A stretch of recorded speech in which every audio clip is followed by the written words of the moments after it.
The Bible says, "For the love of money is the root of all evil, which while some have coveted after, they have erred from the faith, and have pierced themselves through with many sorrows." This is an important verse. It's a famous verse in the Bible for a good reason, because of how true it is. Because what happens is, when a person values money over human beings, then every evil in the world is opened up. And they don't see what they're doing. They don't see that they're living wrong. So a person who values their money more than other people, they'll be rude to people who are less financially blessed than they are. Yet they won't be grateful for what they have. And that's why they're going around being rude to everybody and acting like they're better than anybody who isn't as financially stable as them. And it's amazing, because there's really a social dynamic going on here. And it really has a lot to do with that element of bullying. So a lot of people who became successful, they sort of fit a certain mold, so that had a lot to do with why they were successful.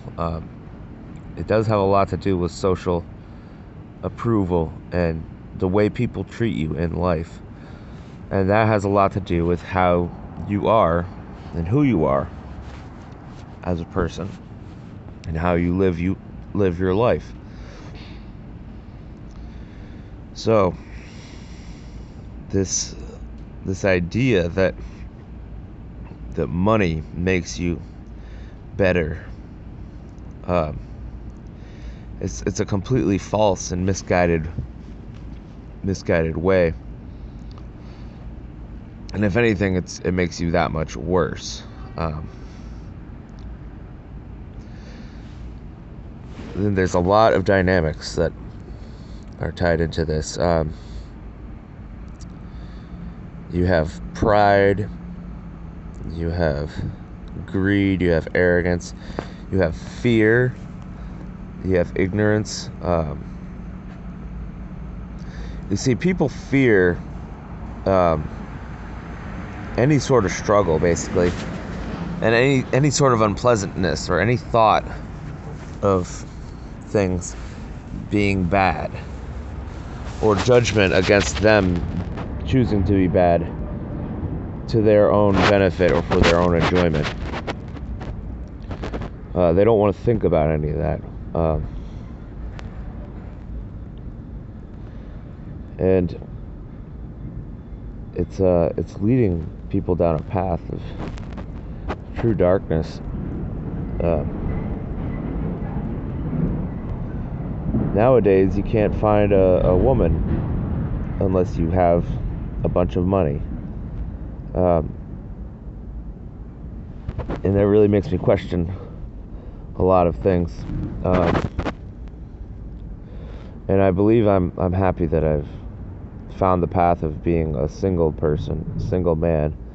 And once I make my money, I don't know if I'll ever change that, because then I'll realize that the women who didn't want me before, who weren't interested in me when I was poor and still living my life and the purpose that God gave me, none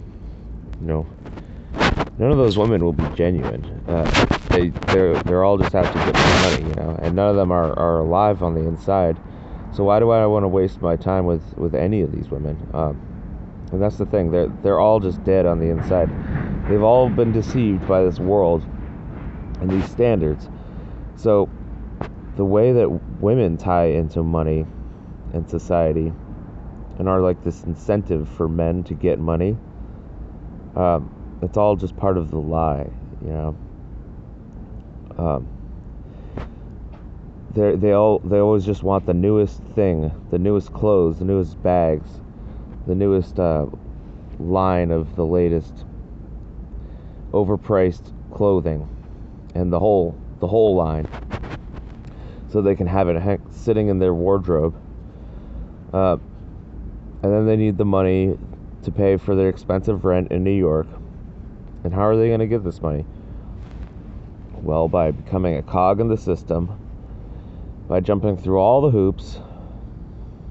And if you're a man, how are you going to get a woman? You have to get all this money, jump through all the hoops. And for a woman, for them to get money, they're going to pretend to love a guy, jump through all the hoops, so they can get his money. It's very different. I mean, it's not much different from a Christian just claiming to be a Christian. They just jump through whatever hoops that they were told to jump through, and they think that them jumping through hoops is now them being saved. Even though salvation is not based on our works. You see, but people who are so proud of themselves and their money, and who think that they're better than people because of how much money they've accrued, which often is just a sign of how they're not willing to help other people out.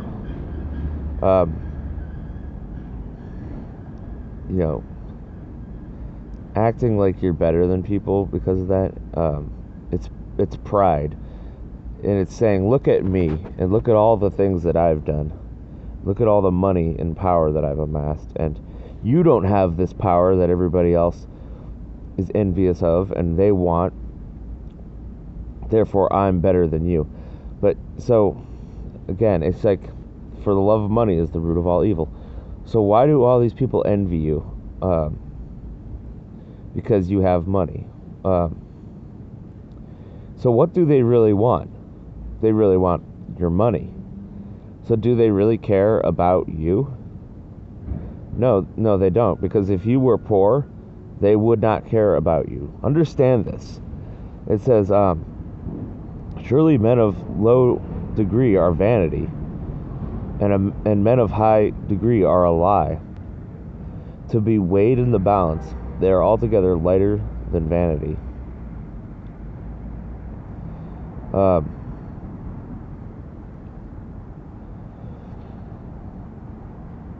So it says, there's a lot of good verses talking about these dynamics involving money. How none of our works can go with us to the afterlife. Everything we do in this life is filthy rags. It says, if riches increase, set not your heart upon them.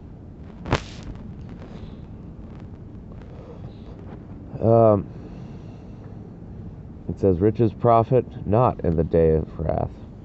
Riches profit nothing in the day of wrath.